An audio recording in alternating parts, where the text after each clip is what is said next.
brother and sister, to you, my beloved one, I am not trying to be partial.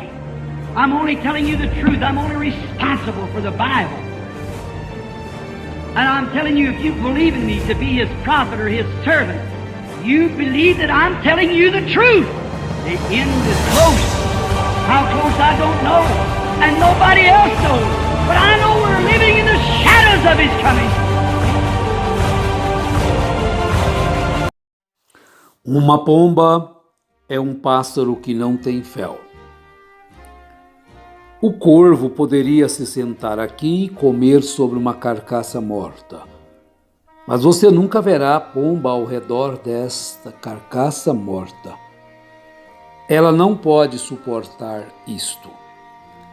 O mau cheiro disto em seu nariz. Ela não poderia suportar isto. Isto a deixaria enferma. Elas somente não podem suportar qualquer coisa que esteja deteriorando, podre. Elas não podem suportar isto. Assim que ela não poderia comer isto. Se ela comesse isto mataria imediatamente a pomba. Porque o que digere a comida é o derramamento do fel dentro do estômago, o qual digere a comida. E se não há fel para ir ali dentro para preparar isto, então isto mataria a pomba. Desta forma que você sempre encontrará a pomba ao redor de um lugar onde há algo limpo, algo que é sadio. Na segunda carta de São Paulo a Timóteo, capítulo 2, no verso 19, ele escreve assim: Todavia o fundamento de Deus fica firme, tendo este selo. O Senhor conhece os que são seus. E qualquer que profere o nome de Cristo, aparte-se da iniquidade. Bem, é certo que o pregador ele deve estar colocado na terra como um atalaia de Deus.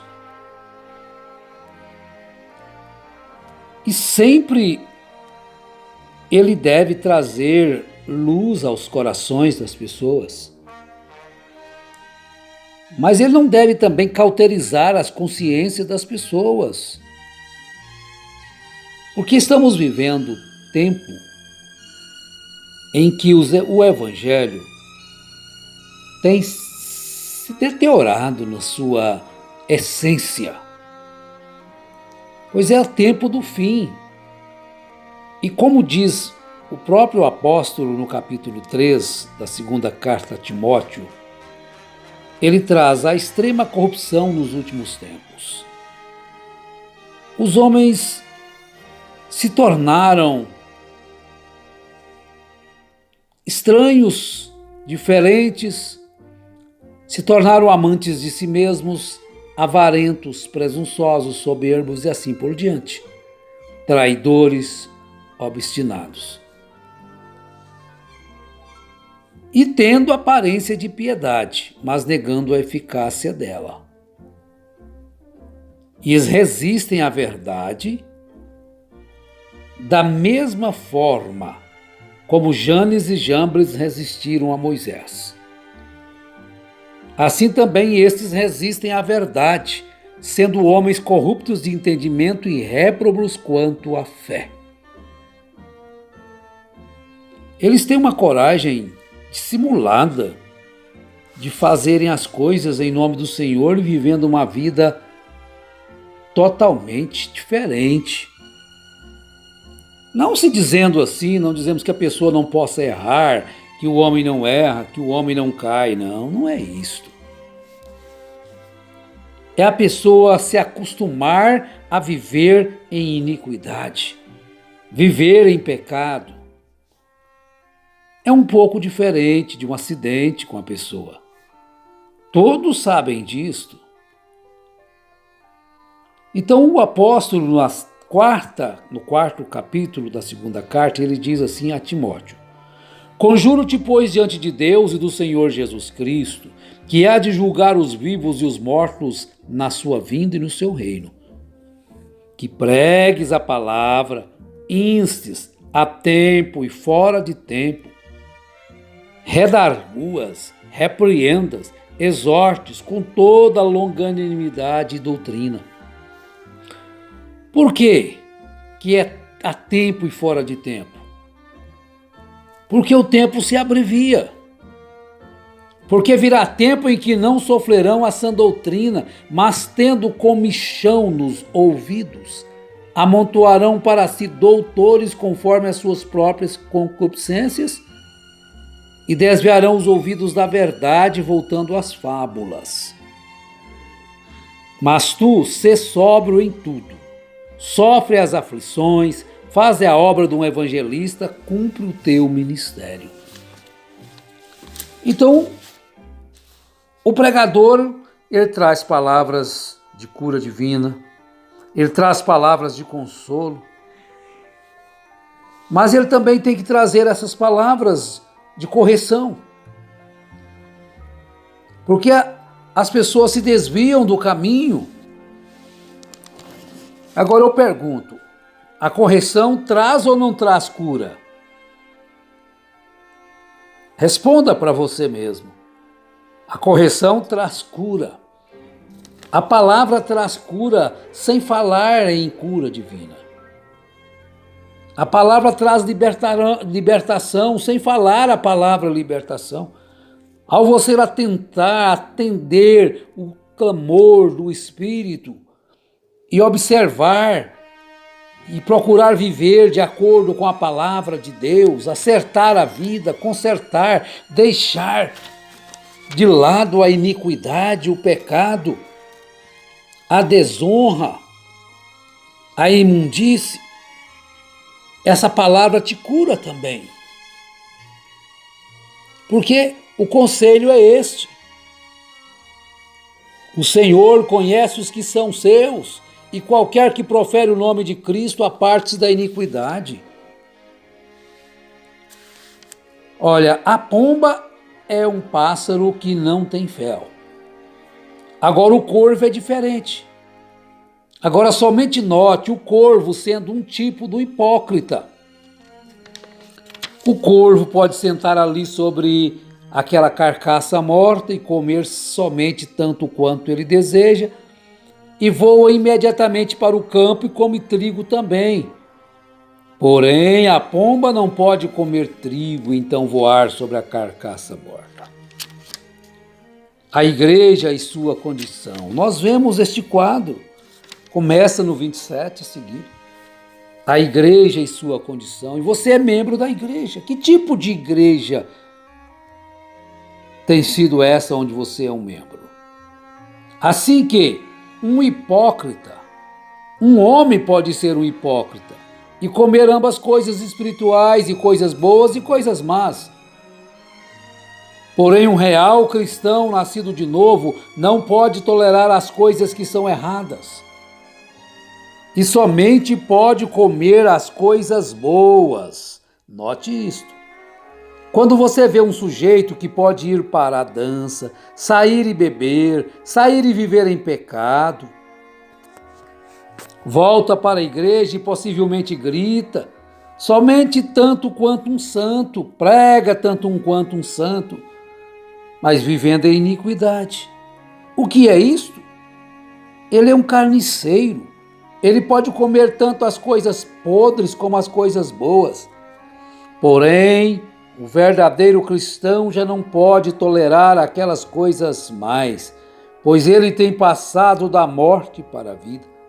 E imediatamente isto o condenaria. Então, se você comete todo esse tipo de imundície, isso não te condena, você nem se arrepende dos seus atos pecaminosos, então você ainda não é um verdadeiro cristão. Você ainda continua como um corvo, um hipócrita.